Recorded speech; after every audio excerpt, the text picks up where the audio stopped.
السلام عليكم ورحمة الله وبركاته. الحمد لله وأصلي وأسلم على من بعث رحمة للعالمين. نواصل إخوتنا الكرام وأخواتنا الكريمة في مع مشروعية الأذان.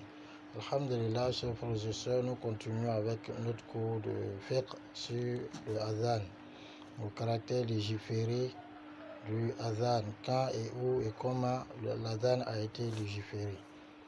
L'azan a été légiféré à Medina selon l'avis le plus authentique, même si des hadiths montrent que ça a été légiféré à Makkah. Ces hadiths sont jugés faibles, comme l'a dit Al-Hafiz ibn Hajar et bien d'autres savants. De même, certains savants pensent que ça a été légiféré dans la deuxième année de l'Hégire, mais nous disons que c'est dans la première année de l'Hégire que l'azan a été légiféré. Et comment?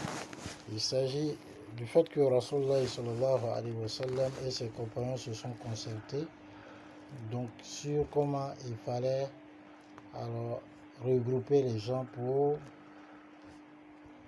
faire l'azan et pour regrouper les gens pour la prière. Certains ont dit qu'il fallait mettre un drapeau qui, lorsqu'il apparaît, on sait qu'il est l'heure de la prière et ceux qui allaient le voir allaient informer les autres. D'autres ont dit non, il fallait utiliser une cloche comme le font les chrétiens. D'autres ont dit non, il faut utiliser une trompette comme le font les juifs. Tout ceci n'a pas plu à Rasulullah sallallahu alayhi wa sallam. Les discussions donc n'ont pas porté.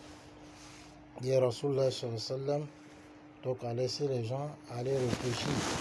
Et Abdullah ibn Zayd qui est l'un des compagnons, lui, il était beaucoup soucieux de comment est-ce que ça allait se faire. Il dit de lui-même qu'il s'est vu une nuit, donc il était endormi.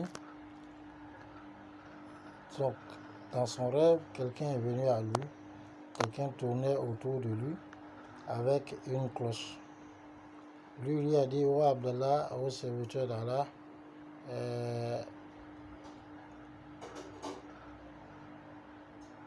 est-ce que tu vends cette cloche? Il lui a répondu: mais qu'est-ce que tu vas en faire? Elle a dit: c'est pour appeler à la prière avec. Il lui a dit: ne veux-tu pas que je t'indique quelque chose qui est meilleur que ça? Il a dit oui. L'homme a dit: Allahu Akbar, Allahu Akbar, Allahu Akbar, Allahu Akbar. Ashhadu an la ilaha illallah, ashhadu an la ilaha illallah, ashhadu anna Muhammadan Rasulullah, ashhadu anna Muhammadan Rasulullah. Hayya ala salah, hayya ala salah, hayya ala al-falah, hayya ala al-falah. Allahu Akbar, Allahu Akbar, la ilaha illallah.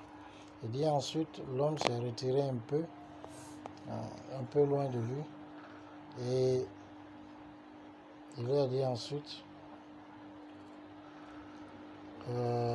lorsque tu dois faire al-iqama, dis Allahu Akbar, Allahu Akbar, ashhadu an la ilaha illallah, ashhadu anna Muhammadan Rasulullah, hayya ala salah, hayya ala al-falah, qad qamati salah, qad qamati salah, Allahu Akbar, la ilaha illallah. Il dit le matin, il allait raconter la chose au prophète sallallahu alayhi wa sallam, qui lui a dit: c'est un rêve véridique, Inch'Allah.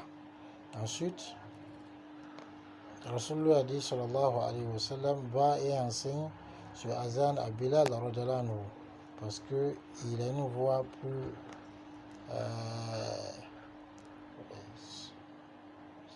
le terme qui est employé, c'est une voix qui est plus belle et une voix donc qui va plus loin que la tienne.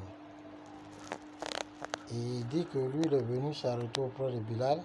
Il dit une parole et Bilal répète en même temps, il fait l'azan. Et quand ils ont commencé à faire l'azan, Omar a entendu l'azan. Il est sorti de sa maison alors qu'il traînait son voile. Il dit: par Allah, ces paroles qui sont en train de dire, ce sont celles que j'ai vues. Le Rasul a dit sallallahu alayhi wa sallam, à la louange à Allah subhanahu wa ta'ala.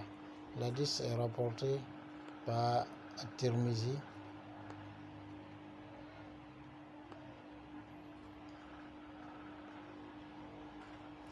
L'hadith il est rapporté par Abu Daoud et Tirmizi. Il est authentifié par Al-Albani.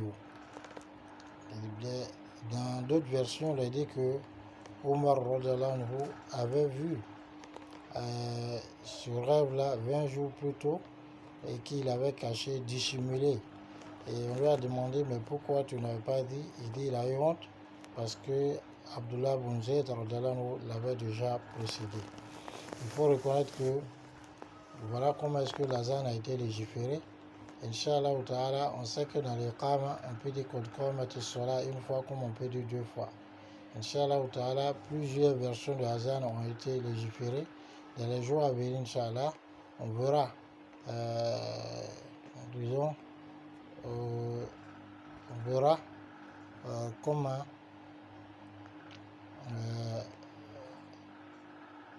se dit les fautes qu'il ne faut pas faire dans l'azan, la prononciation, les conditions et les règles que celui qui appelle à la prière doit respecter, tout ça. Inch'Allah, on va voir des détails dessus. Qu'Allah nous accorde la bonne compréhension. Assalamu alaikum wa rahmatullah.